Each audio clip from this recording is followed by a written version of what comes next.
Hey everyone, welcome to the Pack Light Podcast with Travel Light Network. I'm Dee Wick, your host, and this podcast focuses on unpacking emotional baggage and fostering personal growth so that we can freely explore self-awareness and transformation through intentional wellness, spirituality, and mental health recovery. For YouTubers, please be sure to hit the subscribe button and the bell icon next to it if you want to know when I upload a new video. For the Rewind Network radio station, please be sure to download the app for both Apple and Android users. You can also check us out on Roku and Apple TV on the Rewind Network cable TV. Thank you so much for being here. Your presence here is deeply appreciated. Now, let's dive into our discussion. In this episode, we will highlight Pack Light Podcast objectives that will show us ways to maintain balance of empowerment. It involves creating a network of people who share common interests, values, or goals. Then we'll talk about connecting with like-minded people, which can have significant benefits, which also comes with some potential drawbacks. And then being who you need to attract, which is a principle that emphasizes embodying the qualities, values, and behaviors you seek in others. Today, we have 5 amazing women who will help us explore different perspectives of these Pack Light objectives. First, we have Jackie McNair. Then after that, we're going to have Soli. Then next we have Nyamka Jones. Then we have Sharonda Reeves. Last but not least, we have coming up the rear, Carlandria Hayes. Now let's get into it. First, we have up Miss Jackie McNair. Can you give us your expound in your experience on how important is building community in the industry that you serve? I wanted to first talk about what is the community, because, when we talk about community, we think it's a place, and it's not. It's not a place. It's not a building. It's not an organization. Community is really a feeling you get from connecting, from making connections, building relationships. Communities is something that is formed to maintain and to meet common needs. So when you think about a community, you're bringing together people who have common needs, common goals, common interests, maybe all of them together support a common need. They come with their different gifts and make a community. Communities give us a sense of belonging. One of the things that brought me to being a community connector is when my daughter was diagnosed with autism. And it was my first experience with disability, except I had friends with disabilities, but in my own home, she's my second child. And I was lost when I heard the word autism. I had never heard of it, didn't know what I was going to do with it, did not know what I was going to do with her. And I realized I had to connect. I had to get out and find people who knew more than I did about this. So that was my journey into learning how to connect with people, to build connections, to meet all types of people. That's what brought me to the work that I presently do, because I started off taking up everybody's Internal Revenue Service taxes. That's where I started years ago. I loved it, except when it was my taxes. So after I started connecting in the community, and you realize, sometimes you don't realize right around you, there are so many things that you can connect with that can help you learn about funding sources, which is something that we tend to never know. I think I realized with my daughter, no one was going to knock on my door and tell me, here, we have something for you. So I knew I had to go out and seek information. So I am a seeker. I've always been an information seeker. So actually, all of you on here might be too young to know what a telephone book is. But I picked up a telephone book one day when I was grieving, and I was I was falling apart. I was in a lot of grief over my daughter's disability. And I realized I wasn't myself. So I picked up the phone. I had picked up the phone book. I had heard about DD. They said she had a developmental delay. I didn't even know what that was. So developmental delay, I looked through the phone book. I found the Governance Council on Developmental Disabilities, GCDD, who is still out there. They were the first organization that I picked up the phone. I called. I was crying. I was in a mess. I said, do you have anything that can help me? At the moment, I wasn't even thinking about my daughter. I was thinking about myself because I knew I wasn't going to be any good to my husband, my other child. And we ended up talking on that phone for about 2 hours. And the lady invited me to apply for a training. And that was a 9-month training. It was sort of like a getaway for me. It was where the thing I said when I went to this meeting, I had to drive a few hours away. I had to go once a month, entire weekend, but they put us up in a very nice hotel. And the food, I mean, I remember the food. I ate all the time. We ate all day long because people were talking, people were speaking. But it was the first place. I always considered myself quiet. I sucked in speech class when I was in college. I didn't like getting before people making speeches, but I had to get up and learn how to open my mouth and talk. And I remember one of the first things I said was, wow, since my daughters, and I have a large family, I have a loving family. I said, this is the first place that I have felt like somebody knows me. Everybody in there either had a child with a disability or they had their own personal disability. So it was the first place I felt like I belonged. So that's when I think of community, that's what communities do. They connect people with like interests, with like mindsets, with like needs. And you come together and you can bring out all kinds of information because I might know something that you might not know. You might know something I don't know. And so I wanted to say building communities, like I said, is not a place. But, when we were in the pandemic, we were all isolated. We were disconnected from families, disconnected from our friends. And some of us kind of got to liking that feeling. But after a while, we're still slow. If you notice, we're still slow to kind of gather again. But we're getting out there. We're doing it again. But it's critical. That's all I want to say. It's critical for our mental health, for our well-being, for our happiness, to make sure that we are getting with like people and finding people that we can help and that can help us. I can relate a little. I remember when my daughter had her first episode, and it was all new to us. And I can't help but remember how powerless and how misaligned and that I felt, so having that sense of belonging, like you said, is crucial to a healthy recovery, and throughout the journey of recovery. So thank you for sharing that. Well, I just wanted to say, Jackie, I could relate also with what you were sharing with me. I've experienced a lot of loss, and it wasn't until I enrolled into a grief support group that I found that community that you talked about. I do have a loving and supporting family, but at the time that I lost my mom, no one in my immediate circle had experienced a similar loss. So them not knowing how to support me in that time, and it wasn't until I met with like-minded people that were going through similar situation as myself and able to just feel like I can just have that sense of belonging. I completely related when you shared with me about finding your community there as well. And, I didn't realize, I don't think I realized how important that was because up until then, I would say I had a perfect life. I mean, I got 8 other siblings and a lot of half sisters and brothers too. So there's a lot of us, a lot of things that happened. But for me, it was the most traumatic thing that had ever happened in my life. My daughter one day seemed like she was developing typically, and one day it's like she fell off a cliff. She stopped talking. I was working at the time at Internal Revenue Service, was moving up there, had a good job. And I didn't feel like I fit with anybody then, the people I worked with. And you know what people do, like you're talking about grief. They mean well, but nobody knows what to say to you. So family members were saying, oh, she's going to be fine.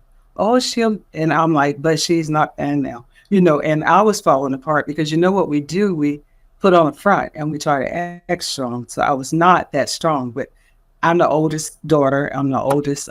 Even my older brothers treat me like I'm the oldest sister. So I was so used to giving people strength, people coming to me, but I was weak and I needed it. And I'm gonna tell you what made me realize it, how important a community is.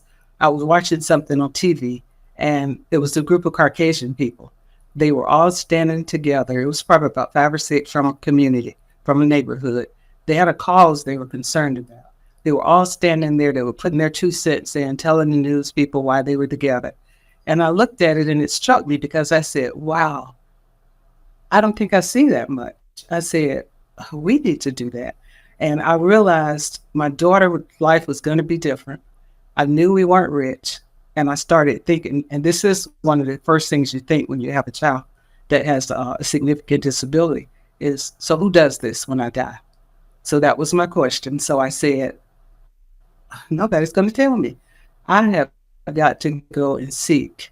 And so that's how I ended up with that phone book, and I ended up talking, and I ended up applying and getting a position to take that training. And that just pushed me out there to do things I never, ever, ever thought I'd do. So I went from there to feeling like now I have so much more knowledge, I got to share it. I got to get out and make sure others like me know it. And so I remember praying about it, and I said, and I was nervous, I was scared, I didn't think I could do it, but I said, I have got to let others know. And I said, God, if you teach me, I'll teach others. And so if he hasn't brought that back to me so many times in my life, that whatever we have, all of us here together, is part of what a community is and needs. So that's what I'm trying to get across, so that our gifts do matter. And we each have to know what those gifts are, what our interests are. And it can't be motivated by money. It can't be motivated by fame. It can't be motivated by positions. It has to be motivated from the heart. So I wanted to just expound on a few things, ways that we experience community. One of them is within a family. No, and I think I already said it. I have a huge family. I'm the one, took it from my mom, I think, but I'm the one who I'm always, I got a text group that we started when the pandemic was around, put everybody in it. I'm the one that wears everybody every morning, texts out good morning. And but I also keep everyone informed on whose birthdays, whose anniversaries, who's graduating. And that keeps us together as a community, as a family, because we're scattered in different places in Maryland, in New York, in Atlanta, all over Atlanta. And you also get back from community because of that. I get visits from nieces and nephews who come to town and they just got to come by and see Aunt Jackie. Visits, I get calls, gifts that I don't even expect.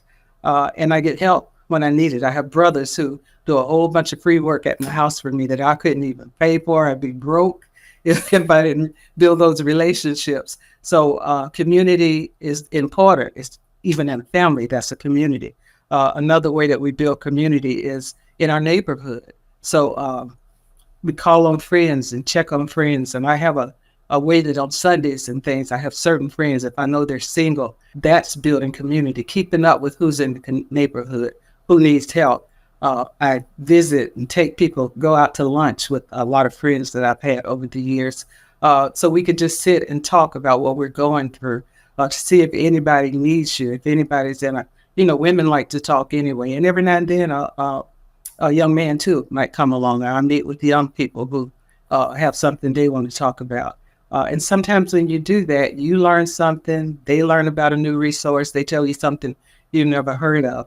I also stay connected with parents who live like me. Even though I left my job, I stay in touch, or a lot of them stay in touch with me. I want to say having prayer groups is one way of connecting, which I do. And also we connect by ethnicity, by race, by age, by gender, by sexual preference. There are so many ways that we connect with people in the community, but our mental health depends on it. That's what I wanted to say. It depends on being a part of a strong community. And I'm going to end with this. I heard Celine Dion say it. She say, if you want to go fast, go alone. If you want to go far, go together. And the next up, we have Soli as a Gen Z,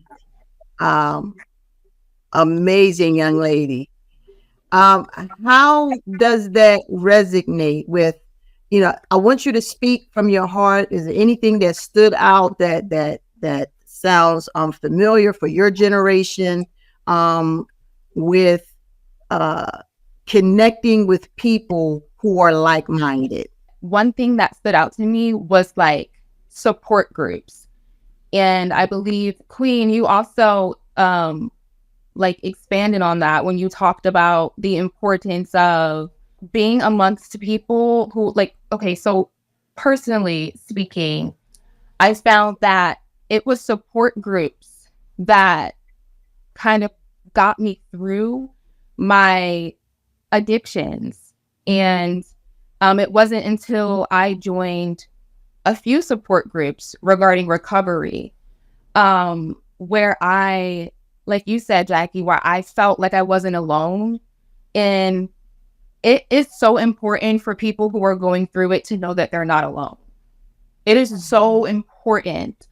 I don't know what it does, but like it does something to you when you're going through something with those in the same boat as you, which will definitely lead me into like-mindedness. But like, it's just something about going through something with those who can relate, those who understand, that just gives you the push that you need to keep going. That right there was so powerful to me. And thank you so much for sharing again.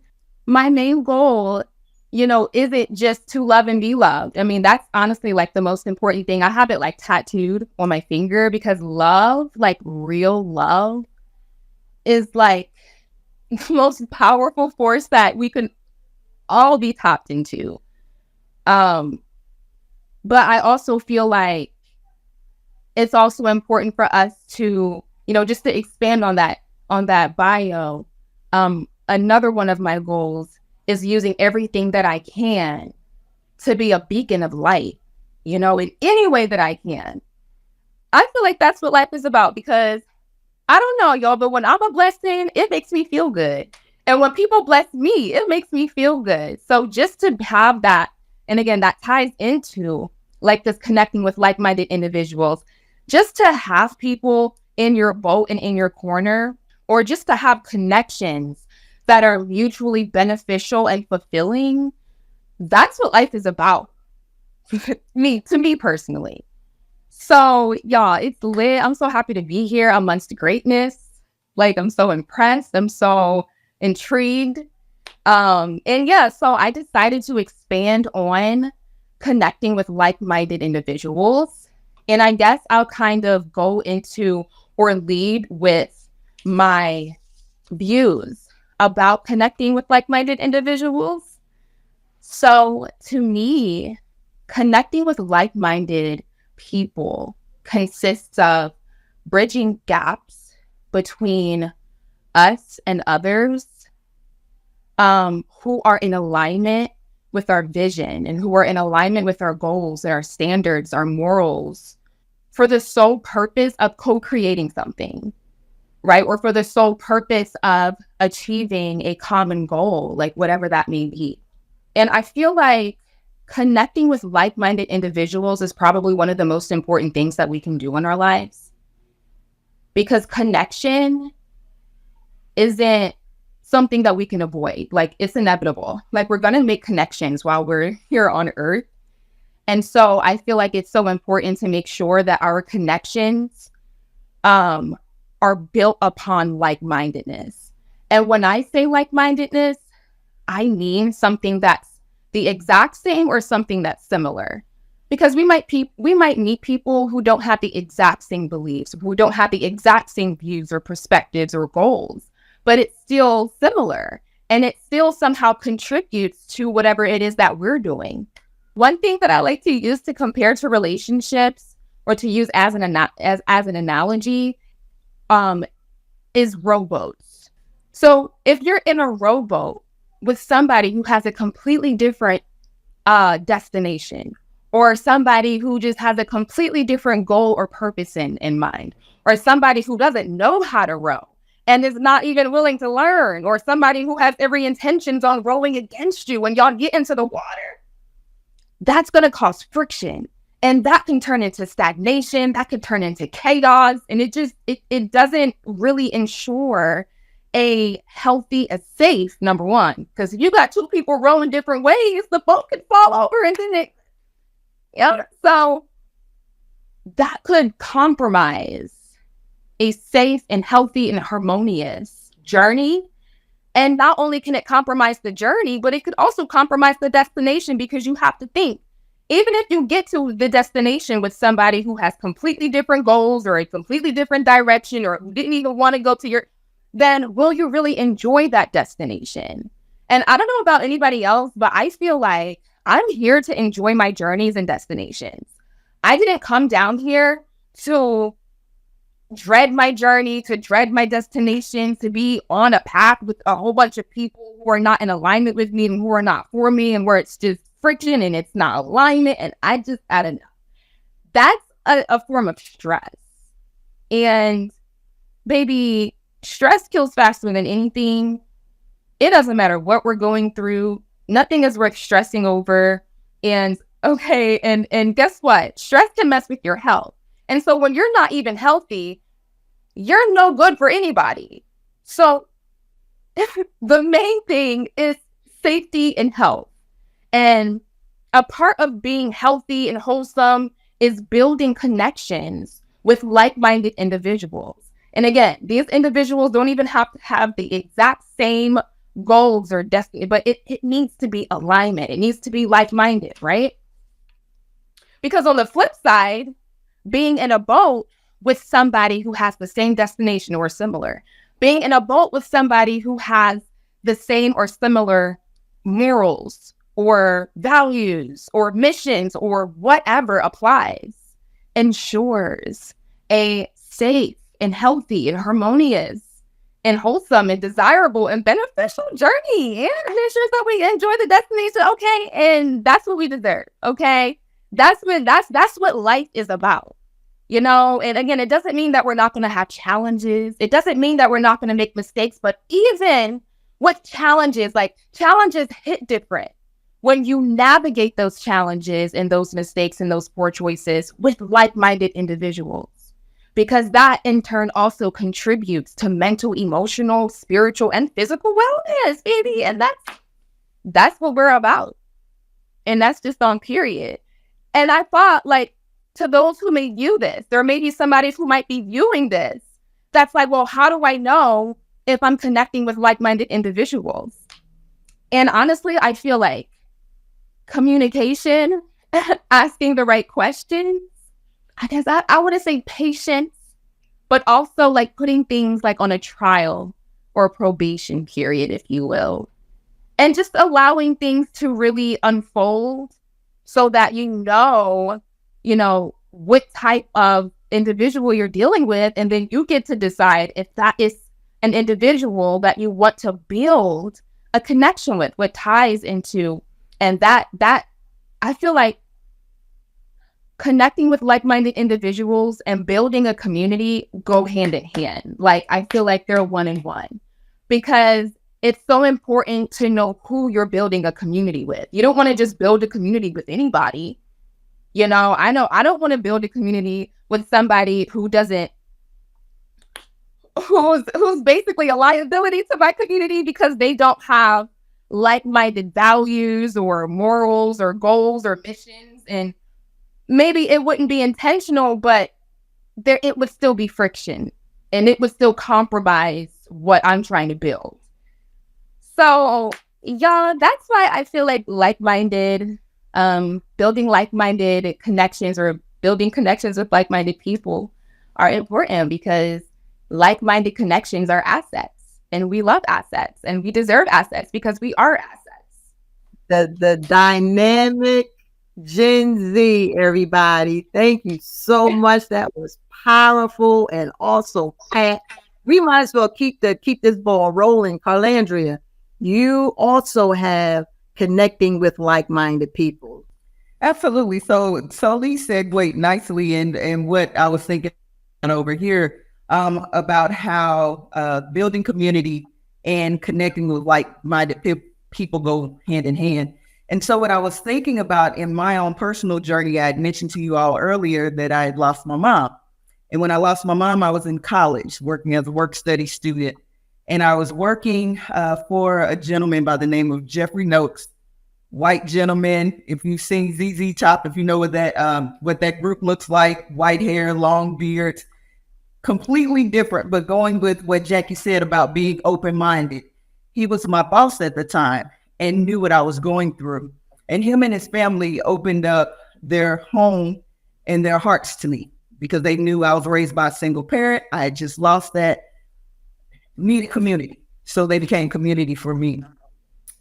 Get out into the real world and connected with that like-minded person that Soli was talking about. It was a gentleman by the name of Bob Sturgis. What I did not know is that it had been laid on his heart to open up a home for African-American, at that time, young men who had home situations that they didn't have that support, that parental support that they needed to excel, but you saw that they had so much greatness in them. It was interesting because of my experience with Jeffrey Noakes and his family. Again, white couple, embraced me, allowed me to be a part of their family, so much so that everybody knows that I'm considered one of their daughters as well. That when Bob decided to birth his vision of his home, I knew exactly what it felt like, because here too, again, white man creating a home for African-American men that he saw purpose in. So when you talked about that at a seat at the table board that I sit on, that's that company. So you're seeing how all of that connected. My personal experience now has led to me also helping to birth somebody else's mission to help continue to build this community out. So I think you're absolutely correct. So Lee, it's so very important. And so that's kind of on the personal note. But I suspect part of why you brought me to this conversation is because of my work with the Chamber of Commerce.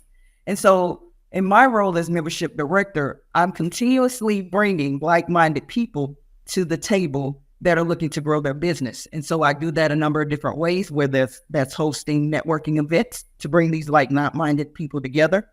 I also put on educational events as well, such as the one we got tomorrow about the value of having a SWOT analysis if you're a business owner. And so again, these connections are helping those, because we'll bring in someone, actually such as Dee, that has a nonprofit. She may need to be connected because she might be looking for funding opportunities with a banker. I have members that are bankers as well. So we're just continuing to connect these like-minded people that are helping to grow business that is helpful throughout DeKalb County. Thank you for listening. We hope you were able to take away some of the key points of building community, connecting with like-minded people, and being who we want to attract. I'd like to ask you to do 3 things before you go. First, please subscribe to this podcast and download the Rewind Network app for more content. Second, leave us a rating and a review. And last, if there's a topic you'd like for us to cover, email us at patlight818@gmail.com.